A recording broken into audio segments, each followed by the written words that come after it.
Hi hello welcome to our channel. నేను మీ సిరి. ఈరోజు మనం చెప్పుకోబోయే కథ ప్రియనేస్తం పార్ట్ 121. కథలోకి వెళ్ళే ముందు వీడియోని లైక్ చేసి హైప్ చేయడం మర్చిపోకండి. ఇక కథలోకి వచ్చేయండి. మల్లికాకి ఆ చీకట్లో నిలబడి నల్లటి ఆకారం కనిపించగానే గట్టిగా అరవబోయింది.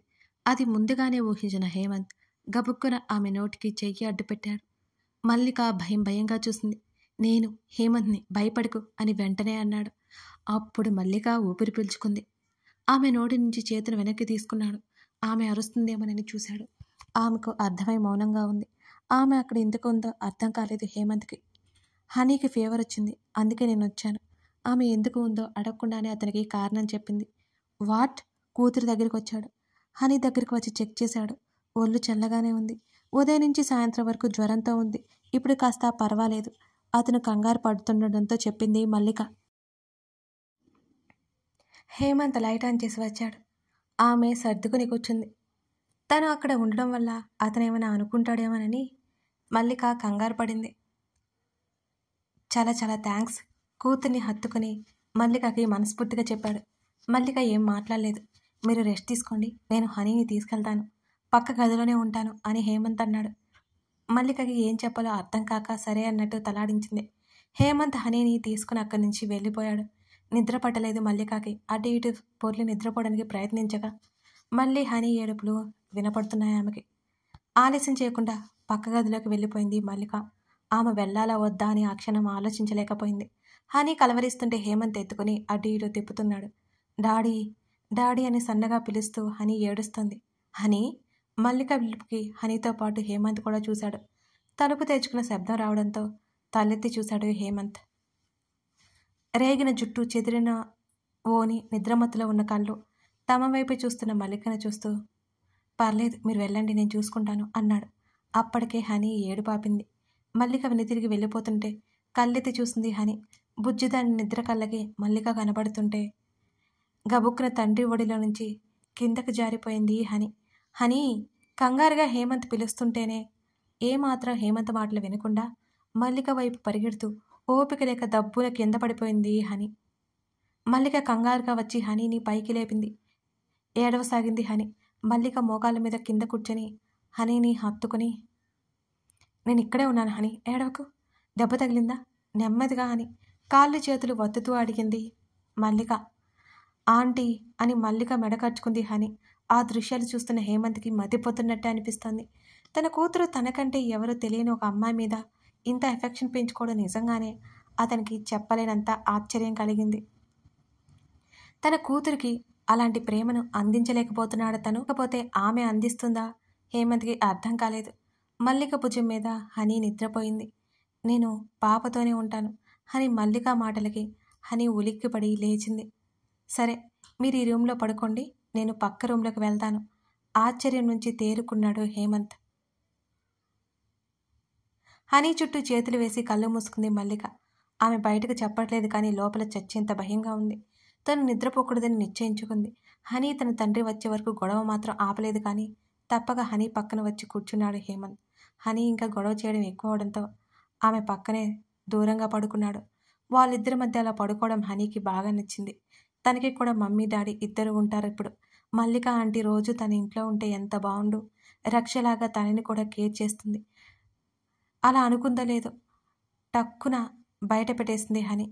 మల్లిక నుంచి విడిపించుకుని తండ్రి దగ్గరికి వెళ్ళి తండ్రి మెడ చుట్టూ చేతులు వేసి కాలు తండ్రి పొట్ట మీదకి వేసి, డాడీ డాడీ మల్లిక ఆంటీని మనతో పాటు ఉంచేసుకుందాం డాడీ అని హనీ బ్రతిమాలుతున్నట్టు అంది. ఆ మాటలకి ఇద్దరూ నిర్ఘాంతపోయారు. మల్లిక ఉలిక్కిపడి లేచికొచ్చింది. Honey shut up! హేమంత్ సీరియస్గా అరవడంతో హనీ బాగా భయపడిపోయింది. మళ్ళీ ఏడుపులాగా అందుకుంది. హేమంత్ అరుపుకి హనీతో పాటు మల్లిక కూడా ఉలిక్కిపడింది. ఇద్దరు ఒకరినొకరు ఖర్చుకుపోయి హేమంత్ వైపు భయంగా చూశారు. హనీ వెంటనే మల్లికను మెడకర్చుకుని తలదాచుకుంది. మల్లిక తేరుకుని చూసింది. తనకి తెలియక మాట్లాడుతుంది. మీరు పక్క రూమ్కి వెళ్ళండి. హేమంత్ స్వరంలో గాంభీర్యం చూసి మల్లిక గబుక్కున బెడ్ దిగింది. అక్కడి నుంచి మల్లికతో పాటు హనీ కూడా వెళ్ళడానికి సిద్ధమైపోయింది. హనీ! హేమంత్ గట్టిగా పిలవడంతో తండ్రి వైపు చూసింది హనీ. నువ్వెక్కడే పడుకో అన్నాడు సీరియస్గా హేమంత్. హనీ ఏడుస్తూ తల ఊపింది. చెప్పింది చెయ్యి హేమంత్ సీరియస్గా అనడంతో మల్లిక నుంచి విడిపించుకుని బెడ్ మీద ముడుచుకుని పడుకుంది హని. మల్లిక అక్కడి నుంచి నెమ్మదిగా పక్క గదిలోకి వెళ్ళిపోయింది. ఏదో రోజు తన్ని ఒక్క మాట కూడా అరవని తండ్రి ఈరోజు అరుస్తుంటే హనీకి తెగ ఏడుపొస్తుంది. హేమంత్ కదిలించలేదు. ఈరోజు హనీ చెప్పింది చేస్తే మళ్ళీ రేపు ఏడుస్తూ అదే చేయాలి అంటుందనేది అతని ఆలోచన. తల్లి లేకపోయేసరికి మల్లికకి కాస్త ప్రేమగా చూసుకునేసరికి ఆమెని తల్లి స్థానంలో నిలబెట్టాలని హనీ మనసు తాతాలాడిపోతుందని హేమంత్కి కాస్త అర్థమైంది. అతను సిగరెట్ పట్టుకుని బాల్కనీలోకి వెళ్ళాడు. హనీ ఏడుస్తూనే నిద్రపోయింది అక్కడే బెడ్ మీద.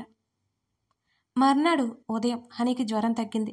నిద్రపోతున్న హనీ తల మీద ముద్దు పెట్టుకుని ఫ్రెష్ అయ్యి బయటకొచ్చాడు హేమంత్. నిజానికి ఆ రాత్రి అతనికి నిద్ర పట్టలేదు. ఎంత అలసిపోయినా ఆలోచనల నడుమున నిద్ర లేదు అతనికి. అందుకే చాలా త్వరగానే అతను మేల్కొన్నాడు. అతను బయటకొచ్చేసరికి 6 గంటలు కూడా అవ్వలేదు. మల్లిక జుట్టు సరి చేసుకుంటూ గదిలో నుంచి బయటకు వస్తూ కనిపించింది అతనికి.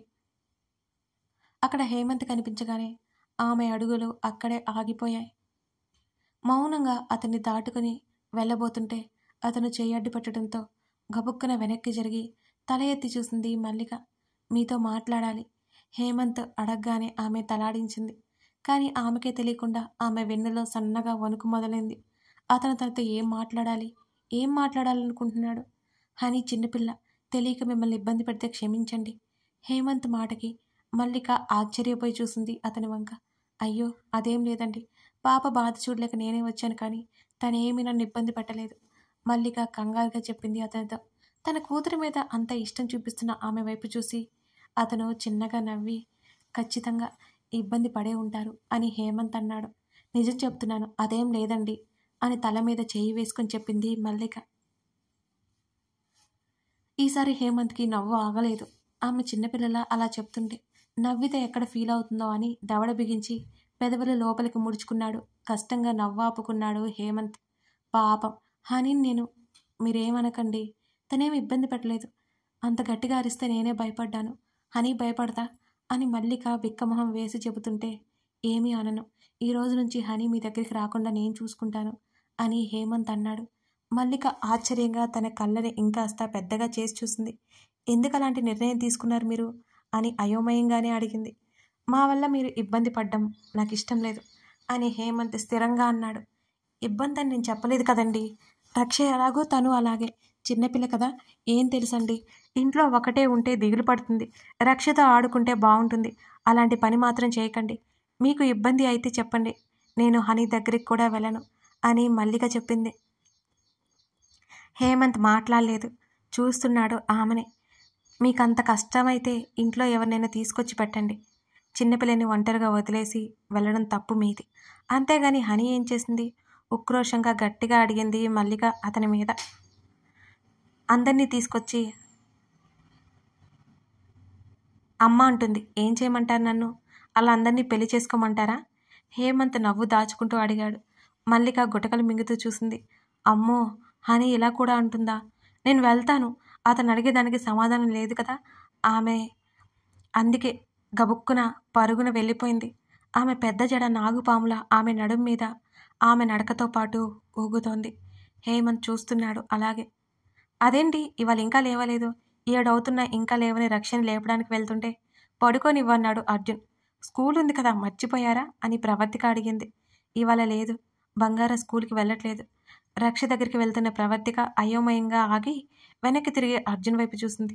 ఎందుకు వెళ్ళలేదు అని అడిగింది ప్రవర్తిక. ఇవాళ నేను ఇంట్లోనే ఉంటున్నాను, బంగారం కూడా నాతో పాటు ఇంట్లోనే ఉంటుంది అని క్లియర్గా చెప్పాడు అర్జున్. మీరు ఉండండి, రక్ష ఎందుకుంటుంది? ప్రవర్తిక చేతులు కట్టుకుని సూటిగా చూసింది అతని వంక. నాకు నా ప్రిన్సెస్తో టైం స్పెండ్ చేయాలని ఉంది. ఒకరోజు స్కూల్కి వెళ్ళకపోతే ఏం కాదు అంటున్నారు. అర్జున్ వైపు కళ్ళు చిన్నవి చేసి గుర్రుగా చూసింది ప్రవర్తిక. పిల్లల్ని చెడగొట్టేవారిలో ముందు వరుసలో మీరు ఉంటారు. టైం స్పెండ్ చేయాలనిపిస్తే సాయంత్రం నుంచి రాత్రి వరకు చేయండి. ఇలాంటి వింతలు నేనెక్కడా చూడలేదు అసలు అని ప్రవర్తిక అతని మీద అరుస్తుంటే ప్రణయ్ వస్తానన్నాడు, రక్షణ తీసుకెళ్తాడంట అని అర్జున్ అన్నాడు. నిజమా అన్నట్టు చూసింది. ఆ మాట ముందే చెప్పొచ్చు కదా. ప్రవర్తిక బెడ్ దగ్గరికి వచ్చి బ్లాంకెట్ మడత పెడుతుంది. ఆమె చేతిని పట్టి లాగడంతో వెళ్ళి అతని మీద పడింది సరాసరి. నాతో టైం స్పెండ్ చేస్తుందంటే నా మీద అంత ఎత్తున లేచావు. మీ అన్నగాడు వచ్చి తీసుకెళ్తాడు అంటే పంపించడానికి రెడీ అయిపోయావు. ఏమనుకోవాలి నిన్ను అని అతడు ఆమె కళ్ళలోకి చూసి మరీ అడుగుతుంటే, ఇప్పుడు మీ కూతురు లేచింది అనుకోండి, నేనేదో మిమ్మల్ని కొడుతున్నట్టు నా మీదకి లేస్తుంది. ముందు నన్ను వదలండి మహాశయ్య అని ప్రవర్తిక దూరం జరగబోతుంటే గట్టిగా ఆమెను పట్టుకున్నాడు అర్జున్. ప్లీజ్. ప్రవర్తిక ముద్దుగా బ్రతిమాలింది అతన్ని. మీ అన్నగాడు రావట్లేదు, ఊరికే చెప్పా. ఆ మాటకి మరింత కోపంగా చూసింది అతని వంక. ఆమె చెక్కిలి మీద ముద్దు పెట్టుకున్నాడు. రక్ష ఉందని కంగారుగా వెనక్కి జరిగింది. వదలండి మరోసారి అడిగినా అతను ఆమెని వదలలేదు. చెప్తాను మీ సంగతి అని మనసులో అనుకుని రక్షాలే అని ప్రవర్తిక గట్టిగా అరవడంతో రక్ష కదిలింది. అర్జున్ ప్రవర్తికని వదిలేశాడు. దూరంగా పారిపోయి అతని వైపు చూసి నవ్వింది. రాత్రికి చెప్తా నీ సంగతి అని పెదవులు కదిలించాడు అర్జున్. అబ్బో అన్నట్టు చూసి అక్కడి నుంచి ఆమె వెళ్ళిపోయింది. ఉదయం నుంచి స్కూల్ పేరు ఎత్తకపోవడంతో రక్షకైతే చాలా ఉత్సాహంగా మరింత హుషారుగా ఉంది. తండ్రితో పాటు చక్కగా టిఫిన్ చేసి బాగా ఆడుకుని తండ్రి పక్కన సెటిల్ అయింది. డాడీ వాళ్ళ స్కూల్ లేదా అని అడిగింది ఎంతో బుద్ధిమంతురాలాగా. లేదు, ప్రణయ్ మావయ్య వస్తాడంట, వెళ్తావా అని అడిగాడు. మమ్మీ వస్తుందా అడిగింది కళ్ళు టపటపలాడిస్తూ. ప్రవర్తికతో ఎప్పుడు గొడవ పడుతున్న ప్రవర్తిక లేకపోతే రక్ష ఎక్కడా ఉండలేదు. లేదు, మమ్మీ రావట్లేదు అని అర్జున్ చెప్పాడు. మల్లిక పిన్ని వస్తుంది, మీ ఇద్దరు వెళ్ళి రాత్రికి వచ్చేయండి సరేనా? ప్రవర్తిక గదిలోకి వస్తూ అడిగింది. అక్కడ ఎవరుంటారు? రక్ష కళ్ళు తిప్పుతూ అడిగింది. వేషాలు వేయకో, అక్కడ ఎవరుంటారో నీకు తెలియదే అని ప్రవర్తిక తిరిగి అడిగింది. తెలీదు అంది రక్ష. లోహితత్త, ప్రణయ్ మావయ్య, సీతమ్మ అని అర్జున్ చెప్పాడు. మరి బుజ్జిబాబు? రక్ష ఏదో గుర్తుకొచ్చినట్లుగా టక్కున అడిగింది. బుజ్జిబాబు కూడా ఉంటాడే అత్తపట్టలో అని ప్రవర్తిక చెప్పింది. ఓ, అయితే వెళ్తాను. రక్ష ఉత్సాహంగా చప్పట్లు కొట్టింది. నువ్వు వెళ్తావా? ప్రవర్తికని చూస్తూ అడిగాడు అర్జున్. లేదన్నట్టు తలాడించింది ప్రవర్తిక. రక్ష బుజ్జిబాబు సర్ది మల్లికకు చెప్పి అలాగే ఉండగానే ప్రణయ్ వచ్చాడు అక్కడికి. బావా మిస్యూరా అని అర్జున్ని హత్తుకున్నాడు ప్రణయ్. ప్రవర్తిక నవ్వుతూ చూస్తోంది. మల్లిక ఆశ్చర్యంగా చూస్తోంది. చీ ఈడియట్, అర్జున్ విసుగు నటించాడు. మిస్ అవ్వట్లేదా నన్ను? నేను రోజు మిస్ అవుతున్నా బావా. ప్రణయ్ అలాగే ఉండి కాస్త అంటే కాస్త దూరం జరిగి అన్నాడు. ప్రణయ్ కాలి మీద కొట్టింది రక్ష. ఏదో తగిలినట్టే అనిపిస్తే తల తిప్పి చూసిన ప్రణయ్కి నడుం మీద 2 చేతులు పెట్టుకుని కనిపించింది బుజ్జి రక్ష. ఏయ్ రాక్షసి పిల్ల అని అంటూ ఎత్తుకుపోవడానికి ముందుకు వంగి ఉన్న ప్రణయ్ చెంప మీద చిట్టి చేత్తో ఒక్కటిచ్చింది. ఏదో తగిలినట్టు అనిపిస్తే తల తిప్పి చూసిన ప్రణయ్కి నడుం మీద 2 చేతులు పెట్టుకుని కనిపించింది రక్ష. ఏయ్ రాక్షసి పిల్ల అంటూ ఎత్తుకోవడానికి ముందుకు వంగి ఉన్న ప్రణయ్ చెంప మీద చిట్టి చేత్తో ఆమె ఒక్కటిచ్చింది. ఎందుకే పిల్ల రాక్షసి కొట్టావు అని అడిగాడు ప్రణయ్ గుర్రుగా చూస్తూ. మా డాడీ అంటూ అర్జుని కాళ్ళని చుట్టేసింది రక్ష. బావా, దీనికి నా చెల్లి పలుకులు ఒక్కటి కూడా రాలేదురా అని ప్రణయ్ నిట్టూర్చాడు. రక్షని ఎత్తుకుని చెంప మీద ముద్దు పెట్టుకున్నాడు అర్జున్. మామయ్య యు ఆర్ బ్యాడ్ బాయ్ అని రక్ష కోపంగా చెప్పింది. నేనేం చేశానే రాక్షసి అని అడిగాడు. వాళ్ళ మాటలు వింటుంటే మల్లిక నవ్వుకుంటోంది. రక్ష మామయ్యతో అలాగైనా మాట్లాడేది అని సీరియస్గా చూసింది ప్రవర్తిక. తల్లి అరుపుకి మెల్లిగా తండ్రి మెడ దగ్గర ఖర్చుకుపోయింది రక్ష. దీనికి నాకు ఎప్పుడు ఉండేదే కదా ప్రవి. రక్ష చేతిని పట్టుకుని లాగాడు ప్రణయ్. అర్జున్ దగ్గర నుంచి ప్రణయ్ దగ్గరికి వెళ్ళలేదు రక్ష. ఎందుకే నేను బ్యాడ్? ప్రణయ్ అర్జున్ వెనక్కి వచ్చి అడుగుతుంటే మా డాడీని కొడుతున్నావు అని అంది గుర్రుగా చూస్తూ రక్ష. నేనెప్పుడు కొట్టానే మీ డాడీని అని కళ్ళు తేలేశాడు ప్రణయ్. ఇప్పుడే కొట్టావులే అంది. బాబోయ్, నీ కూతురు నిన్ను తాకనిచ్చేలేదురా బావా అని సోఫాలో పడ్డాడు ప్రణయ్. అర్జున్ నవ్వాడు ఆ మాటలకి. చిన్నపిల్లలతో ఏంట్రా? రక్షతో పాటు సోఫాలో కూర్చున్నాడు అర్జున్ కూడా. మల్లిక రక్ష ఇద్దరు బ్యాగులతో సిద్ధమయ్యారు ప్రణయ్తో వెళ్ళడానికి.